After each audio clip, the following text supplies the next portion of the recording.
Welcome to Shut Up and Ride, sponsored by Charles Owen. I get very overexcited when we have a guest. I get very overexcited. Not only a guest, she's a fucking legend. She's a hero. She's one of the reasons I wanted to start this podcast.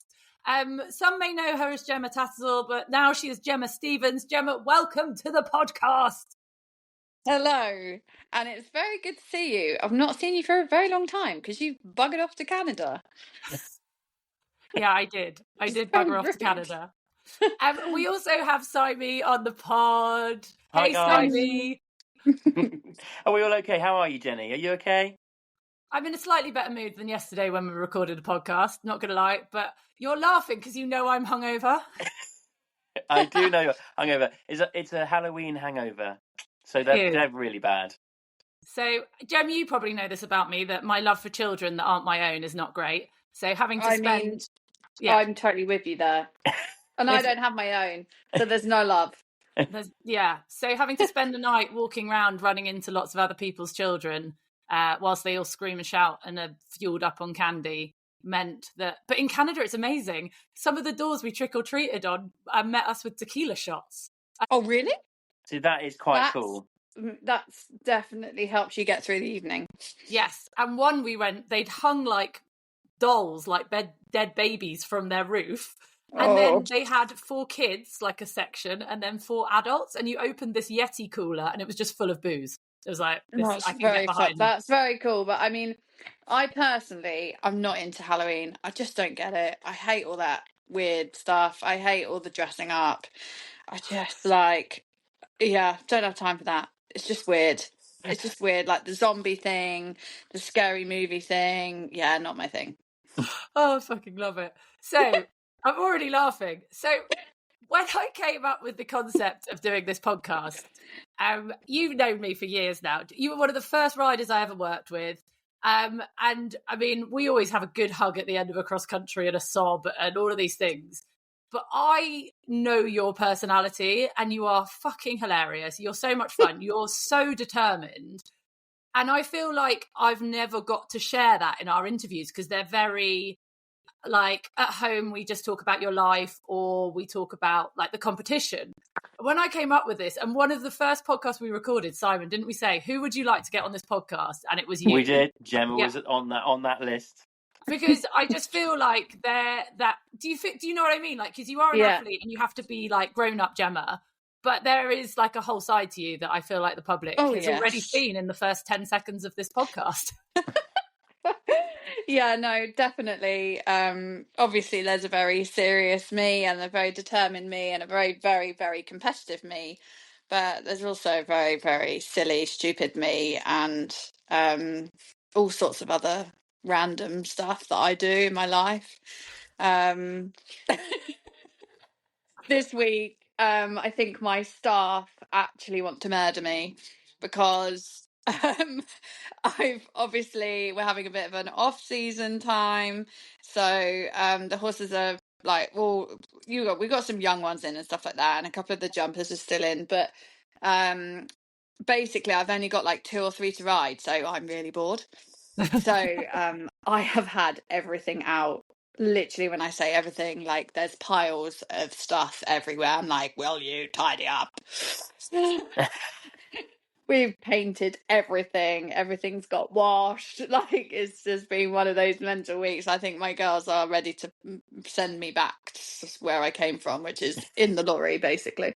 Is that one of those moments where you literally drag everything out into piles everywhere and then you think, oh, actually, why did I start this? Yeah, I do think that a bit, but then I'm like, the end result is so cool. Like, very satisfying, especially on a yard like yours. Yeah, it's so satisfying, and it's just it's great to get back on top of everything because I feel like there have been no ducks in a line. Like, the ducks have been all over the fucking place, and actually a lot of them have been pigeons this year. So, because you have been so busy, like the whole way through this whole year, you've been so busy. Yeah. How the hell have you managed to fit everything in? Honestly, I don't really know, but like the last 10 weeks has literally been back to back to back, like either 3 days or away show jumping shows. Yeah, pick a fucking discipline, Gemma. Nah, that's boring. Why would I do that? Yeah, it's been absolutely flat out busy. Luckily I have a very good team and a very good team that actually ride well as well, because I just couldn't do it otherwise. I couldn't do it without them. But yeah, it's been absolutely bonkers. So it's quite nice to be home for a bit and to try and get all the ducks in a line again and sort all my shit out. And this, like, it's like kind of like crescendoed into this amazing win. You are world champion for 7-year-old horses. Unbelievable. So well done. Congratulations. Thank It's just you. so fantastic. Yeah. Would you say that's been the highlight of the year? Yeah, without a doubt, Simon. Because I'm not going to lie. So if you really, really look back at my year, it has been utter shite. I'm not sure most riders would say No, that, but we're talking to the serious. most competitive person that I know. No, right. Let's put things into perspective here, right? Didn't get a placing in a 4-star before badminton because one horse decided that she was going to limp.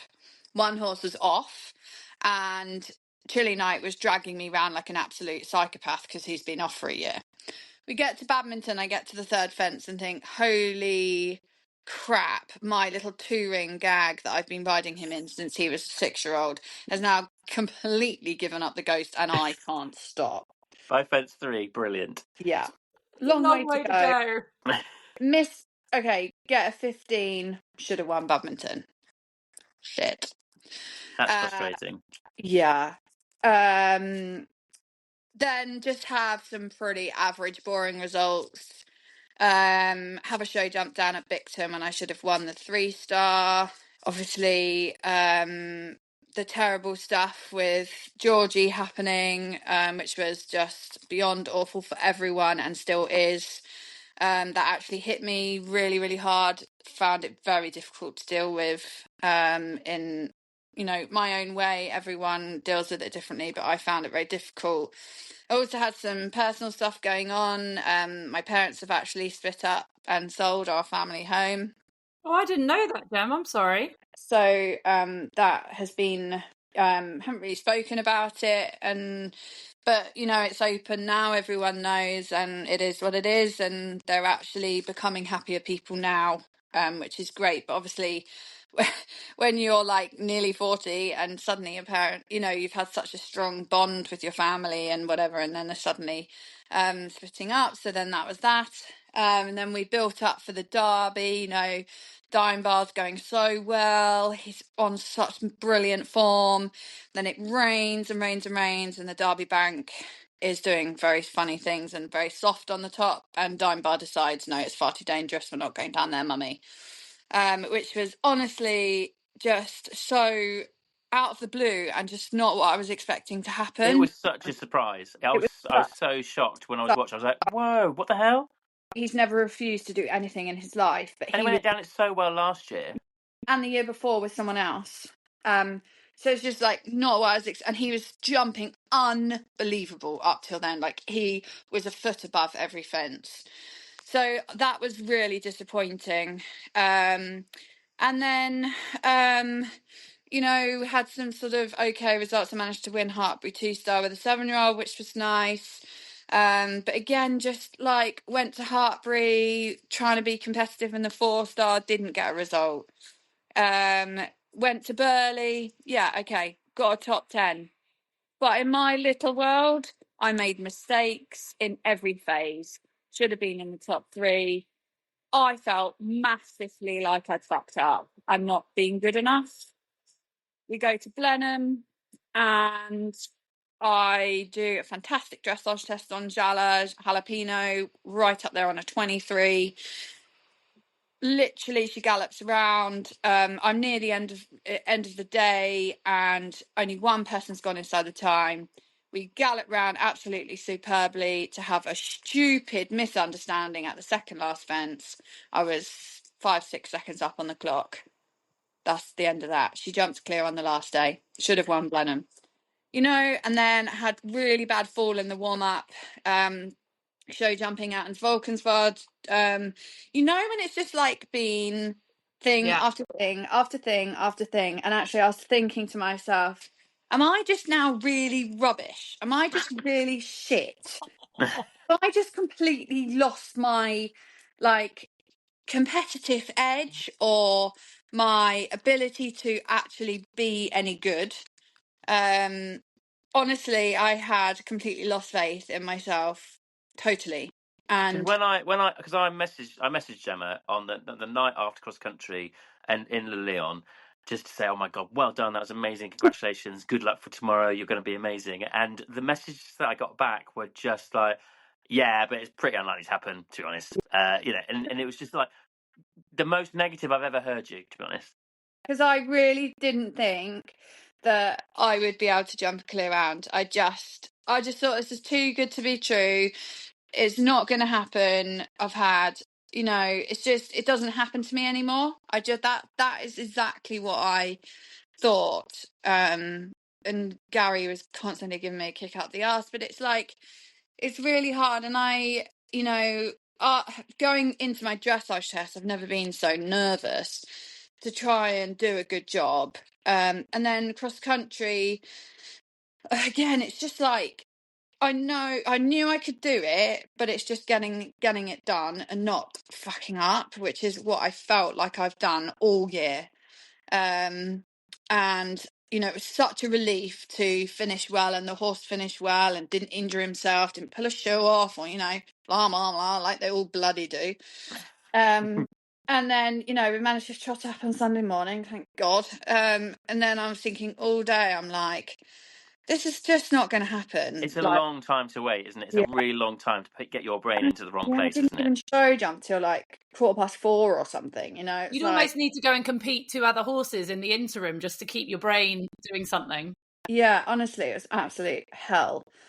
Anyway, thank God I finally managed to do something good for this year, because I know that on the outside, maybe to people, I've had some success, yes, I've done well-ish, but not compared to what I have done in the past, and not compared to what I really should have done. Just made stupid mistakes and, things that just shouldn't happen. And it didn't used to happen to me, but that have happened to me. I don't know. I always think to myself now, is that the horsepower I've got at the moment, or is it me not being good enough anymore? And that's just something I'm totally, talking totally openly to you, because that's what you wanted me to do. And that is the honest me. That's the honest truth. I have seriously thought, am I good enough anymore? But you're there. You were talking about the horsepower and your ability. There's a huge element in there that you're missing out, which is the luck thing. Because there is, I don't care how hard you work, how well there's always an element of luck there. And it just so happens that this year the luck hasn't quite been there. Just that little bit, which has just been enough for you to not win Badminton, to not win Blenheim. yeah. And that's the thing, isn't it? I think it's the luck. It's nothing to do with your ability. It's nothing to do with the horse. You've got some amazing horses right now. Yeah, I have been this close to winning Badminton and Blenheim this year, and then having a top 10 at Burghley, so it's been this close to being a brilliant year. Yeah. But it's been a shite year, to be totally honest. But, we finished off with a really, really big win and a really big deal, a big deal for me and a massive big deal for my owners, my long-suffering, very supportive Chris and Lisa Stowe have been incredible, who were put up with me bawling my eyes out at the end of Blenheim after the cross country like an absolute spoiled child. But it's hard.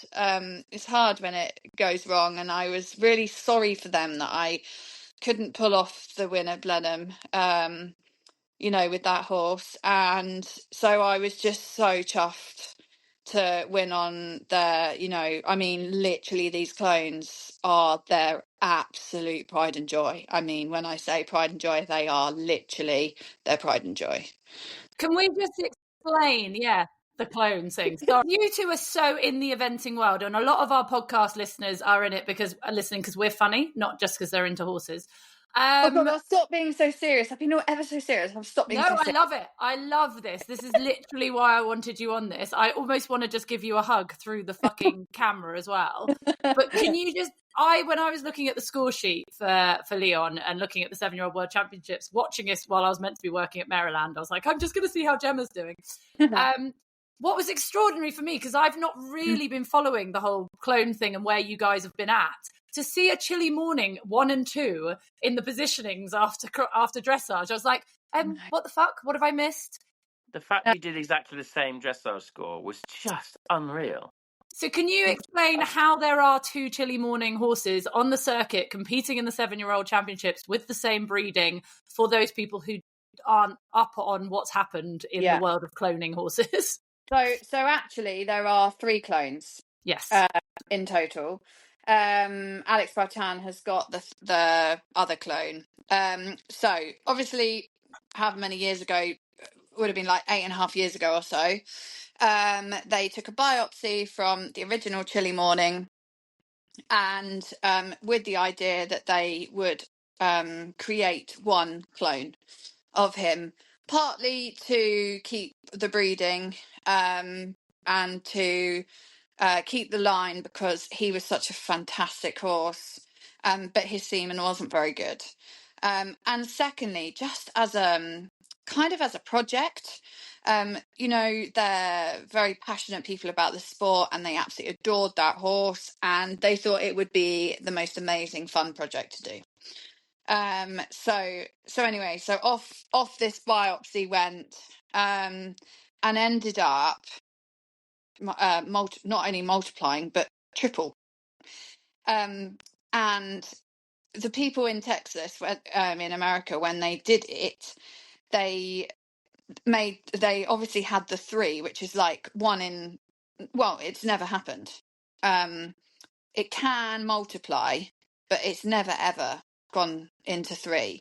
So they thought that, well, one will die. One will die in the mare, or one will die, being born or whatever. So they didn't tell them they had 3 until they were a week old on the ground, and they rang the Stones and said, "You've got 3," and they could not believe it.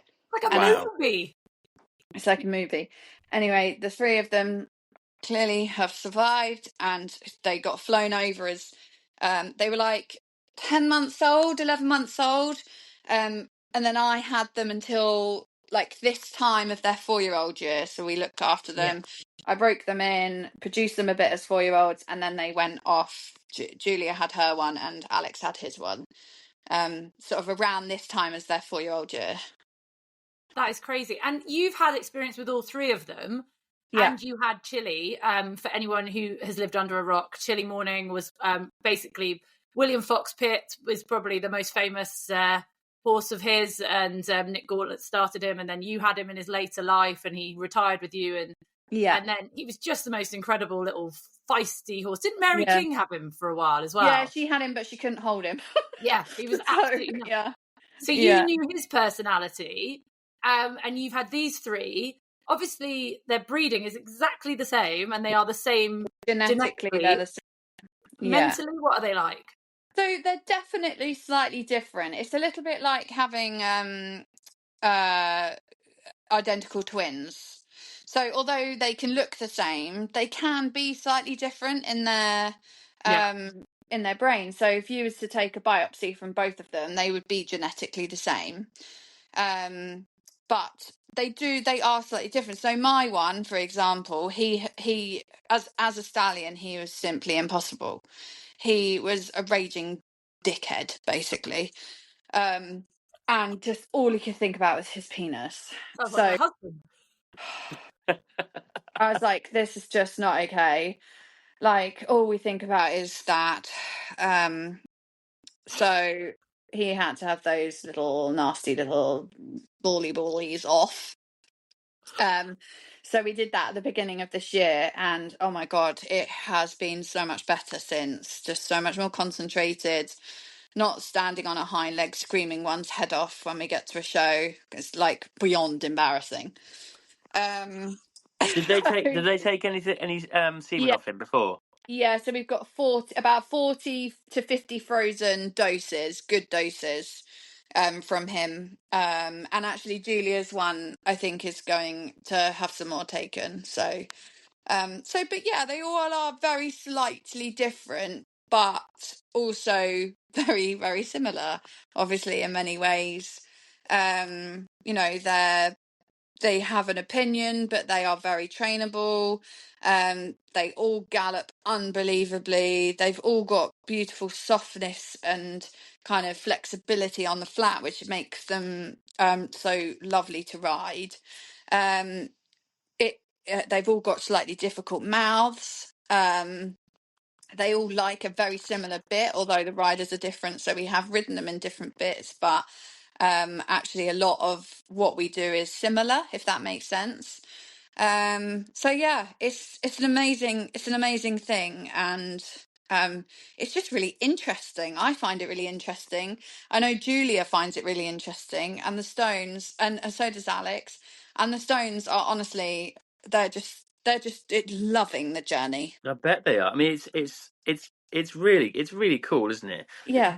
Have you had anybody that's been negative about it? Yeah, there is negativity about it. There's no doubt about it. You know, there are people out there that are negative that say that it's wrong to clone and all that. Look, ethically not quite right? ethically right. Okay, fine. You know, everyone is welcome to their opinion, of course. And to be honest with you, I'm very actually on the fence about it. I'm not going to say right or wrong. Is it right to clone? I don't know. Is it wrong? Is it right? Pass.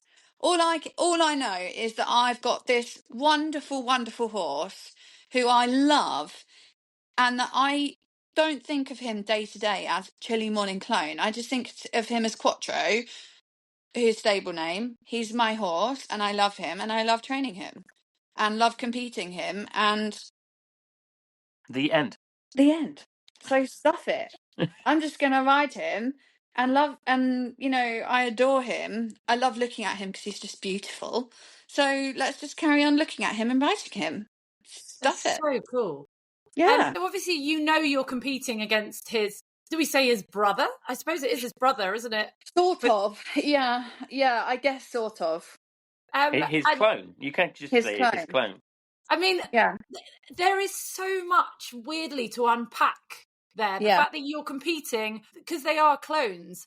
If we could like investigate like the science then behind how riders ride differently, because if the horses are the same and you say you use Yeah. different bits, that in itself is so interesting. But Yeah. also there's quite a lot of pressure because you're like, well, we know this horse can go well, and if one's going well and one's not, it's like, well, can only be the rider's fault. Honestly, when Julia went in to do her dressage at Lilian, I was like, oh God, Julia is really pretty, isn't she? She is very pretty. She's also got that body that is just built for horse riding. Absolutely fucking beautiful. She's got these cheeks that are like this. Perfect bone And structure. beautiful bum and legs and like body. Her legs are amazing. I'm like, oh no.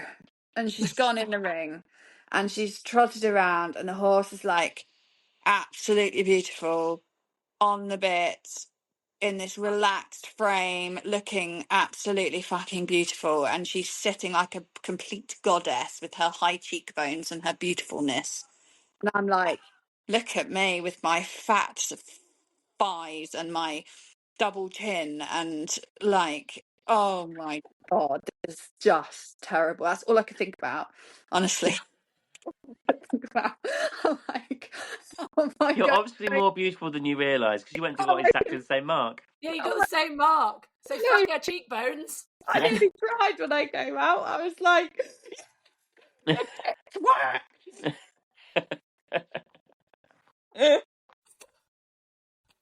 honestly, oh God, that's all I could think about for like a whole day, because I was the whole day after her.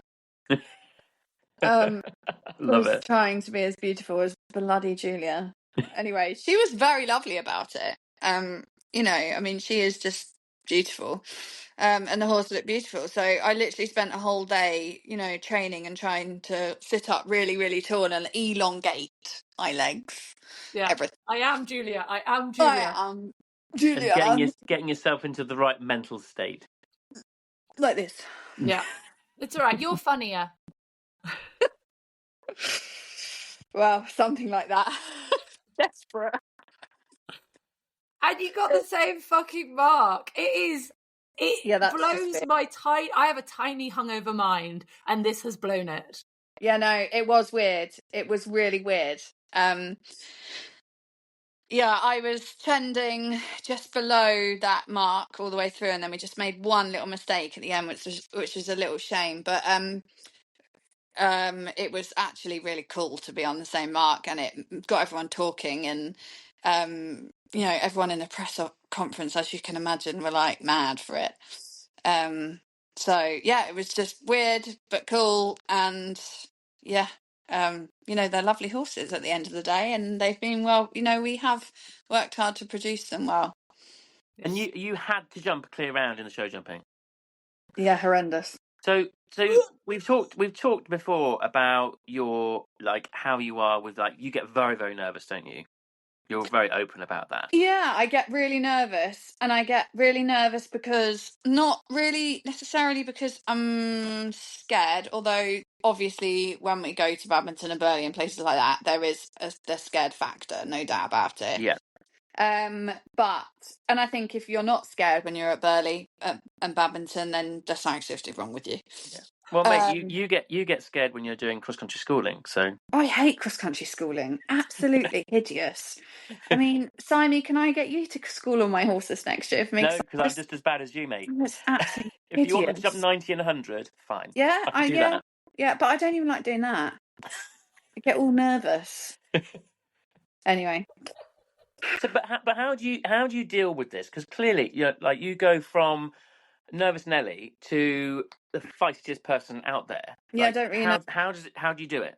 I don't really know. I think because I'm really competitive. And a recent thing that I keep telling myself that I know that Laura definitely has, said this, and so has Tommy said this. I always think, okay, yeah, what we're doing this because we love it, right? And we're doing this, and then when we do well, we put pressure on ourselves. Well, pressure is part of why we do it, because we want to do well. So therefore, that pressure is because we've done well, or or we have got the ability to do well. So then, therefore, pressure is a privilege because we're doing well. Does that make sense? So then I was like walking down to cross country start, and I'm like looking around. There's like a million people there, and I looked down at the horse. Like, come on, we can do this. We're fine. We've done all our homework. We're ready. He's ready. I know we can do this. Pressure's a privilege. Basically, get the fuck on with it. Yeah. Stop being a pansy. And then as soon as I'm out the start box, I'm like a girl on a mission. Because I'm not as brave as you are, but and I struggle with nerves massively. But it's interesting that you've said that about the privilege thing, because that's something that I think of quite often.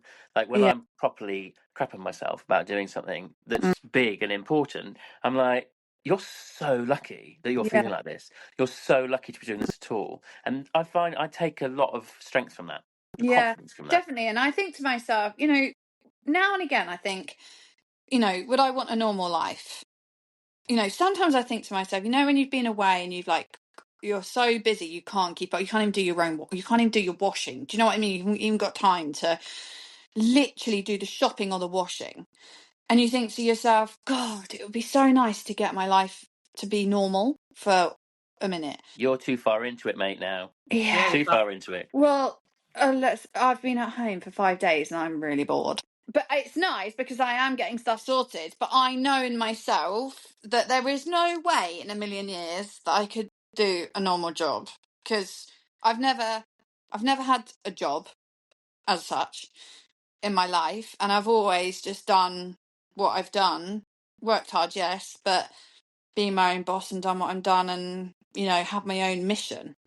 So then I think to myself, well, get a grip, because you wouldn't be doing anything else anyway. So get a life and get on with it. See, this is what I really like about this. It's like normally people are like, yes, well, I think about visualization and breathing exercises, and whereas Gemma's like, yeah, I just tell myself to get over myself and get on with it. get the fuck on with it. Literally. You do. One of my favourite things about watching you is when you go clear, and especially inside the time at a big 5-star, because I love how you rile a crowd up. I love it. I Why love not? Celebration Gem. Yeah. Why not? Honestly, when I finished at Burley this year, I know I wasn't quite inside the time, but I was like, yes, because I felt like I rode how I used to ride. Like that on rails, Vintage Gem. absolute proper cross country rider. I felt like I rode and we were so together and it was just a fantastic round. And it was only because he lost a shoe that I lost those precious seconds at the end where he was just slipping coming down that hill. So that can't really be helped. But I was so frigging chuffed because I just thought, yes, I feel like I'm back after a few years of like either not having a horse at 5-star or just not being quite on the form that I was. Do Whatever. you I don't know. think, obviously you had the great Spike Arctic Soul. So I think, they've got the corny phrase, it's, what is it? 3 phases, 2 hearts, 1 passion. Like, that what they say about eventing.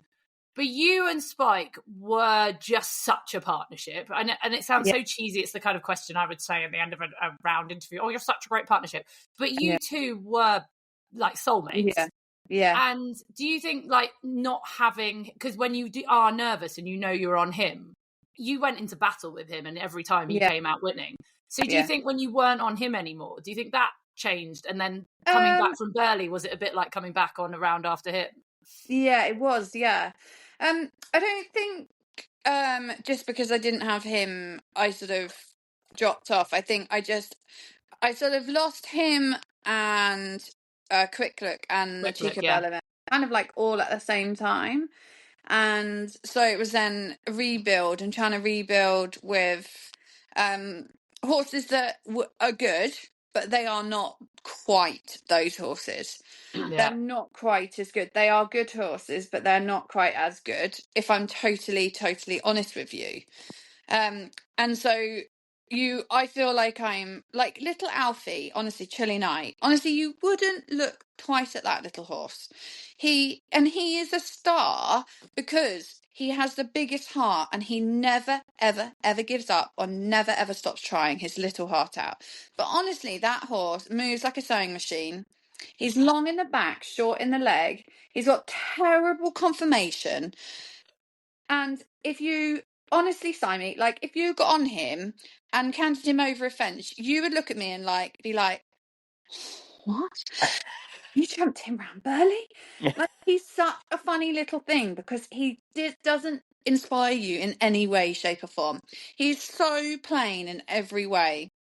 But because he tries so hard and he has the biggest heart, he does these 5-stars and it's all heart, honestly. And like in the dressage, I mean, he's dreadful. He can't move a dime. He can't walk. He trips over his own feet. I mean, bless him. Do you know what I mean? So I love him, honestly love him dearly, but he's not a talent like Spike was or... Yay! or Pebbles or Chica Bella. They were such talents. Beautiful Horses, like unbelievable. And Spike, even though he was a bit of a crank, he was actually extremely talented. So talented and could do anything. So obviously, there's been a gap in horsepower, and Jalapeno is very much is quite talented, but not always wanting to do her absolute best. I have to persuade her that she wants to gallop and jump and do all those things. Did you always get on with her from day one, or did you find it difficult to take over from someone else? I actually got on with her very quickly, but the horse was like very shocked at my cross country riding and could not cope with me at the beginning because I was like, right, let's go. And she's like, really this fast? I'm like, this fast? Laura, actually, this is a funny story of Laura. It was one of our first events with her was at Withington, And do you remember? Did you go to Withington, Simon? Yeah. You know, did that like loop right at the beginning? You sort of looped back on yourself and passed the warm up. Yeah. And Laura Collett was in the warm up, and obviously I said to the horse, right, come along, move now. We're like, this is like, We're off. get on with it. And Laura said you could see steam coming out her nose and ears and everything. Like, I can't go this fast. It's like bumbling along with like no stride and literally not going anywhere. So it took a little while for her to get used to my speed. Yeah, she's still not that excited about going really fast, but she is much better now. Well, she's doing quite well then, considering. Yeah, she is. Yeah, she's Bless her little she heart. quite likes going at like novice pace. I'm like, well, that's not going to work for me because that means we get time faults. She and I would get on so well. Yeah, You'd love each I think I was going to say. She's too fast for him. True story. True story. For anyone wondering whose weird voice that is in the background, that is Gary. And yeah, he is weird. It just sounds like quite a dark voice when you can't see a face to go with it. The dark gambling crusader. Yeah. Oh my god. Right, now I want to talk about Gary because Oh god, he's. you should see his face. I want to talk about the fact I still call you Gemma Tattersall. I cannot get over calling Stephen. Yeah, see, there he is. There he is. But so, God, it's a bit tricky when he's sat there, but he's a massive part of your thing now, isn't he? Like, not just husband, he's mentor, he pushes you, he looks after you, he's brilliant, isn't he? Yeah, well, actually, I look after him quite a lot of the time. Yeah. Just going to put that out there. Yeah. Anyway, no, he is a massive part of it, but we're not going to say too much because he is sat here and he won't be able to walk out of this room because his head will be so big. But yeah, no, he has been amazing, and he helps me in so many ways with the driving, the handling of the horses because he's actually an amazing horseman. But he's also very good at getting your head in the right place, isn't he? Yeah, giving me a kick up the arse. Yes. What's his words? What if you were like having a wobble before you go out? Like what's the tactic? Is it get the fuck on with it, or is he nice? Like good cop, bad cop? So a bit of both, but he will say to me, you have got to remember that you are one of the best. You are one of the best in the world. And you can do this. Just do what you do. He often will say, just be you and do what you do because you're very good at it. See, that's such a great way of doing it. Yeah. Because it just puts you in the right place, doesn't it? Yeah. Because he does believe that, like we all do. And just every so often you kind of forget it, seem to. Yeah. And you just need to be reminded of it, don't you? Yeah. Exactly. How did you guys actually meet? Was it through jumping or what? Yeah, we were actually at a local jumping show, and he was in the warm up, and there was a lot of banter, as you can imagine. And you're like, oh, who's this dickhead? I was like, who's this dickhead? And then he actually came over to me afterwards and started chatting to me, and he had a hoodie on with his hood up, and this like big blue eyes and this cheeky smile came out from underneath, and I was like, who is this guy coming over to talk to me? And then we got home and got the horses off the lorry, and I got a little Facebook message, and I was like, he dropped into your DMs. You've got a new friend. Oh, that's so cute. Yeah, and it went from there really. And so he was obviously competing a lot then. He's not competing as much now.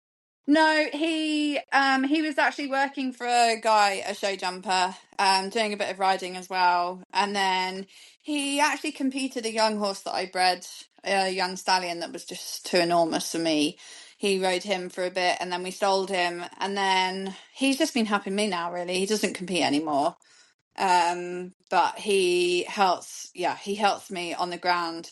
I don't have a huge amount of like lessons with anyone.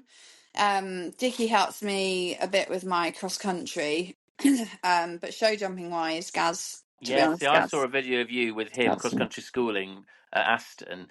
Like you'd been show jumping for ages, and you hadn't done any eventing. You went to Aston to like have a school round, and you were schooling around the 3-star track and around the advanced fences. Yeah, and I was like, bloody hell, Gemma, I am impressed. because I know how much you hate cross-country schooling, and that's proper cross-country schooling, that is. I know he really pushed me that day, and I was absolutely terrified. But yeah, horrible.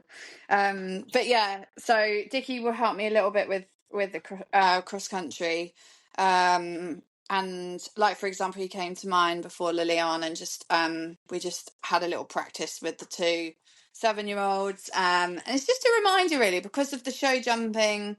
You know, it is different. You know, you tend to sit in a more forward position, because you know you can't jump through a 150 combination hanging out the back door. You have to be, you know. I mean, you could try. You're not going to get that far. It wouldn't work well.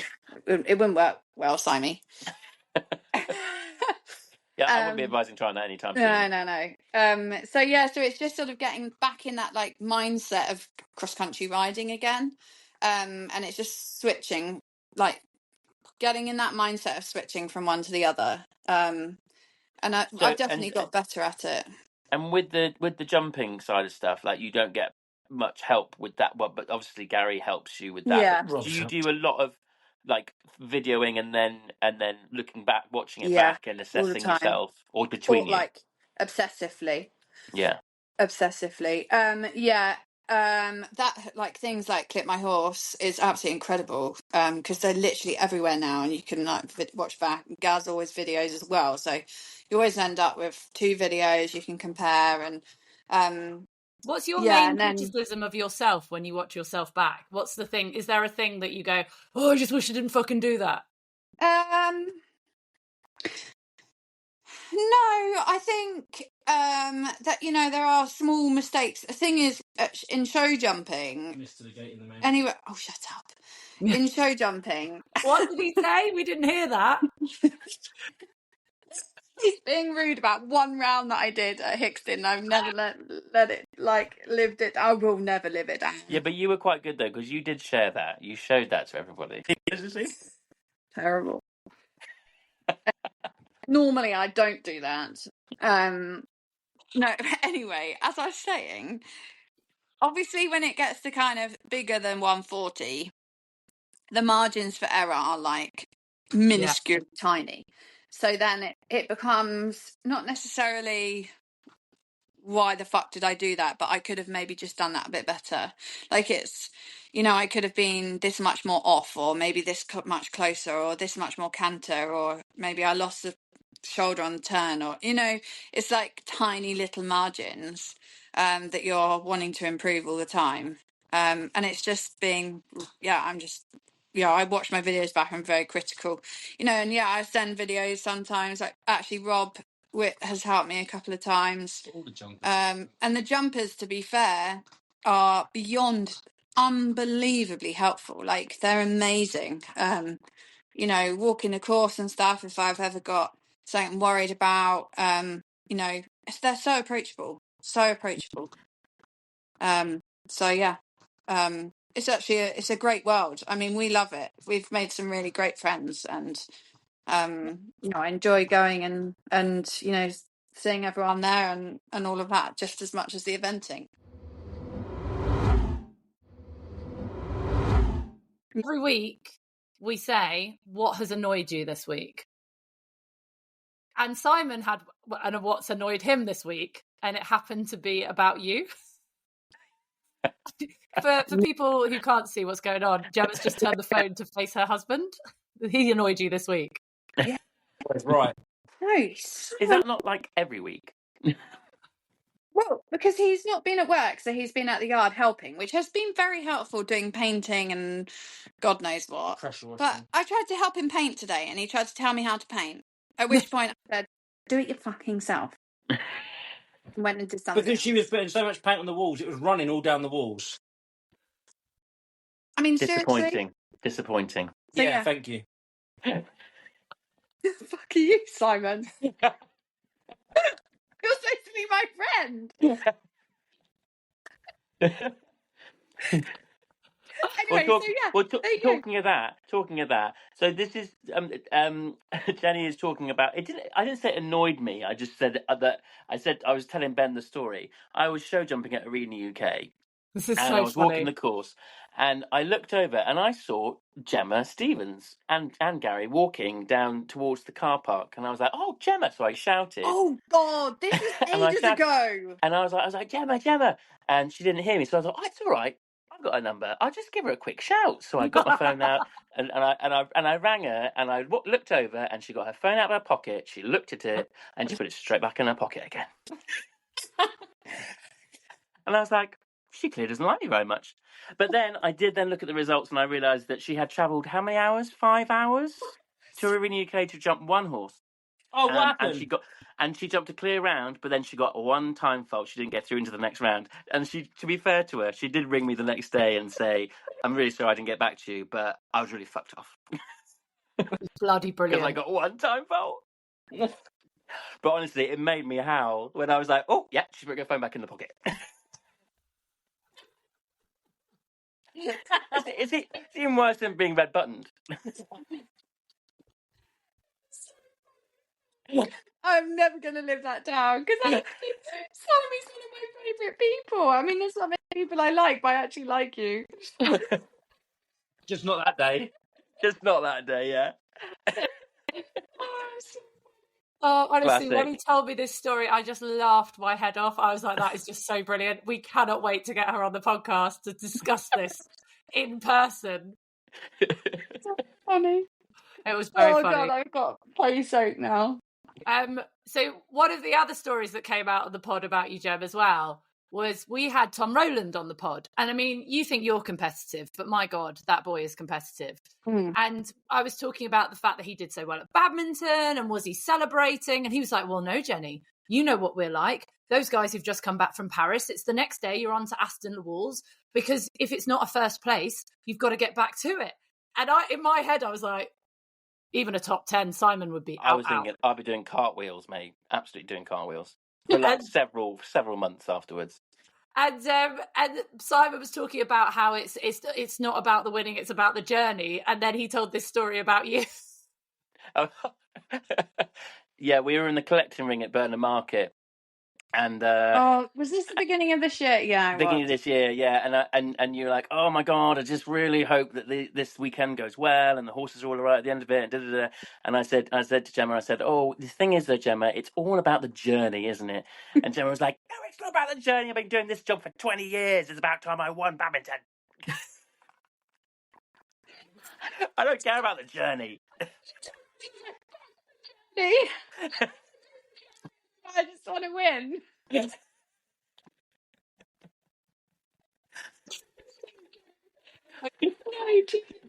If she was still Tattersall, it'd be Bratty Tatty. It would be, yes. Tat the Brat. Why are you now? Tat the Brat. Steve the Diva. Steve the Diva. And that, right, ladies and gentlemen, is my podcast title. Diva. Yeah. Tat the Brat, Steve the Diva, right? Oh my God. I do think, though, because I'm like a normal human and you two are not. No, you're not. Thanks, Jeff. Actually not. She so isn't. You do have to be a little bit nuts to go round a 5-star. You've got to have a little bit of a screw loose. I'm sorry. Absolutely bonkers. And the derby. When I walked up to those jumps, I was like, "This is no part of this is okay." Like, it's just the derby is honestly. I've stood at the top of that bank, God knows how many times. I've walked it with Shane Breen's almost my favourite to walk the derby course with. But then you have to imagine yourself being on a horse up the top of that. Yeah, no. And you can't mimic that in any way, shape or form in any part of your life. It's just it's kind of okay if the horse goes. If the horse decides it doesn't want to go, that must be really nerve-wracking. Because you're like, well, what do I do? I was like, how much do I kick? Because Diane doesn't really like being kicked anyway. He's like, you don't ride spurs, and he's so sensitive. Like so sensitive. Like I can't even do my own girth up on him. So I was like, do I kick? What do I do? I really felt for you in that situation. I was like, oh my goodness, where do you go from there? Yeah, what do I do? So I just sort of tried to nudge and persuade quietly and gently, but he was like, no, this is that. It was a hard no. No, mummy, there's something wrong with this bank. I don't want to go down It's a it. bit too slippery today. Yes. Right, we're nearly up to an hour. My final question, which is something I've started to introduce. We got this question off a listener, and I think it's brilliant. What is your equestrian ick? Simon's is people who don't have long enough boots. Long enough boots. Long enough leather long boots if they're a bit low. Oh, so mine is definitely clipping. Oh, not a fan. Or bad clipping. As in doing it or bad clips? Bad clips. Mm. Or Good one. hairy horses in the summer. And bloody event riders are like, yeah, but you can do really pretty quarter marks. But the horse has got this really thick summer coat and it's sweating before it is even started. It's like going around with a fur coat on. But it's okay because you can do lovely quarter marks and it's bum. You can make them look pretty. But honestly, yeah, I cannot bear people that can't clip horses well. Like bad leg lines, any leg lines, in fact, everything off. No hair allowed. Are you really good at clipping? Well, I don't really do that much clipping anymore. I have a very good clipper in my yard. Actually, we clipped today. But yes, I used to be a very good clipper. Very good fussy. Yes. So yeah, that's my ick. I cannot bear badly clipped horses. I got a message from someone who the other day who said, a friend of mine, they were like, oh yeah, don't look at the photo. I had to compete anyway and I couldn't finish the clip. I was like, I wouldn't leave the yard. I couldn't go out with a half-clipped horse. Absolutely not. It's like, no. So that is a real ick for me. Like, I agree with the boot thing, but I just can't bear to look at a horse that's badly clipped. I just, no. And people in their jobs Those still. tram lines. Yeah. What was Gary's equestrian ick? Yeah. No, it's not mine. It's Gemma's other. Well, so the other thing is, event riders are not usually guilty of this, but you know, like when you go to the bar in the evening or whatever, and normally you get changed, don't you? Where is this going? You put a pair of jeans on or whatever, but no, the show jumpers, some event riders don't get changed, so they go to the bar in their breeches. Not cool. Like #I ride. Just change the friggin' breeches and put your jeans on. Like, are you like #I? Like, it's just like, no.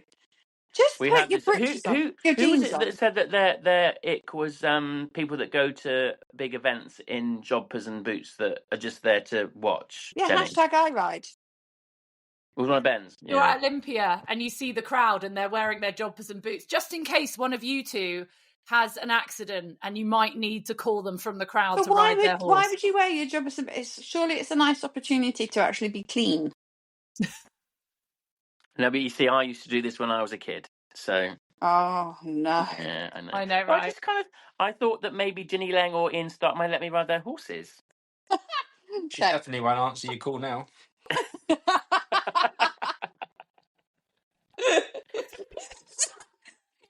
#I ride Simon. Oh my god! I'm a rider. Yeah. Yeah, something like that, Simon. So yeah, there you go. There's two icks of mine. I love You've that. got two. Those are my favourite. Right, Simon, have you got any more questions for the wonderful Gemma? I feel like you've properly given us, like, you've not held back, Gemma. I love it. No, well, you knew I wouldn't. I mean, I have got more questions that I could ask Gemma, but we are nearly into an hour now, and I really want her to come back. Yeah, I'll Will come you back. come back on? Yeah. Excellent. Will you come to the pub pod? Oh yes, the pub pod in January. We're doing a pub pod. We're recording it in the pub. We're going to the pub. There's going to be rooms there, so you can stay, and we're going to basically just record some stuff, and we're going to hopefully have a load of people there. It should be really fun. It's in January. Oh yeah, when in January? Make sure 23rd of Jan. We're hoping. Yeah, that'd be fine. Excellent. I think love that little look to the side. Gary's like, we are going. You're only allowed to come if you come in your riding gear, though. No. And hairy. I'm going in jobbers and rubber boots. Jobbers and rubber boots. All right, sheepshagger. How do you know about that? Not okay. I really am going to make you do this now. What size boot are you? I'm going to get you some rubber boots. I bet you can get them on Amazon. That, I mean, that's just Got some at the shockingly yard. bad, like really bad. Definitely, Jenny, honestly, I won't. Don't even think about it. Put it out of your head. I'm really cool now, 40 years on. Right. Well, should we leave it there? Gemma's laughing. Gemma, thank you so much for being That's so okay. amazing and giving us your time. Nice to see you, Gary. And you. This is genuinely... No, the only problem with me and this, so we're starting a YouTube channel, so this is not just for people to listen to, the video is going to go up. But I've spent most of this podcast, because I've enjoyed listening to you so much, like this. Just staring gormlessly at the screen. So it's just going to be so embarrassing. I kept looking at myself in the video going, back away from the camera, Jen. So, Jenny, you look great, don't worry. Oh, thanks, Simon. We just need to find you a screen big enough to fit your hair into. I know, it's gorgeous, isn't it? I've had it cut today. She didn't. Well, it was twice the length, mate. It was twice the length before. Emma, it has been an absolute joy. Thank you so much for coming on the podcast. Please come back No again. problem. Hopefully you can come to the podcast. Yeah. To the pub pod. I can't even talk now. Oh my god, my face. I think actually I've laughed so much. My cheekbones are now almost like Julia's. Oh, I mean, very good. Yeah, there you go. That's it. Thank you very much. Right. All that's left to say is, Gemma, shut the fuck up and ride. Love that.